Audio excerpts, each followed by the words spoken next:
मला वाटते 2017 मध्ये OCW कंपनीला या इथल्या पाणी पुरवठ्याचं कंत्राट देण्यात आलं होतं आणि 24/7 पाणी देण्याची घोषणा झाली होती। आज नागपुरात पाण्यासाठी हाहाकार आहे। अनेक वस्त्यांमध्ये 15 दिवसापासून पाणी नाही मिळून झालं आहे। प्रशासनाशी भांडून लोक जनप्रतिनिधी त्रस्त आहे आणि ज्या OCWने हातात काम घेतलं होतं 1600 कोटी रुपये आतापर्यंत महानगरपालिकेने त्यांना दिलं। 24 तास पाणी तर मिळालं नाही, परंतु OCW कंपनी हे काम विवोलियाला देऊन पळून गेली इथून। मला वाटतं ज्या OCWला नागपुरात काम मिळालं, नागपूरच्या वर्कआउटच्या भरोशावर देशभरामध्ये काम घेतलं आणि नागपूर वाऱ्यावर सोडून दुसरीकडे पळालं, अशा कंपनीच्या विरोधात महानगरपालिकेने गुन्हा नोंदवायला पाहिजे। कारण की नागपूर शहरातल्या जनतेची फसवणूक केली आहे। 24/7 पाणी देतं म्हणून फसवणूक केली आणि शहरात आज 2017 पासून 2024 आहे।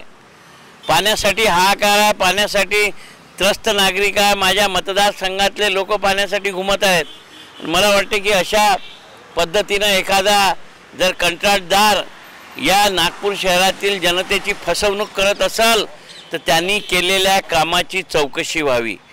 त्या चौकशी झाल्यानंतर त्याच्यावर गुन्हा दाखल व्हावा या शहरातील जनतेची फसवणूक केल्याबद्दल, अशी माझी मागणी आहे। आणि या संदर्भात मी ज्यांच्याकडे मागणी, मुख्यमंत्री असेल आणि ज्या यंत्रणा आहेत सरकारी की अशा कामाची चौकशी करू शकते, अशा सर्वांकडे तक्रारी करणार आहे।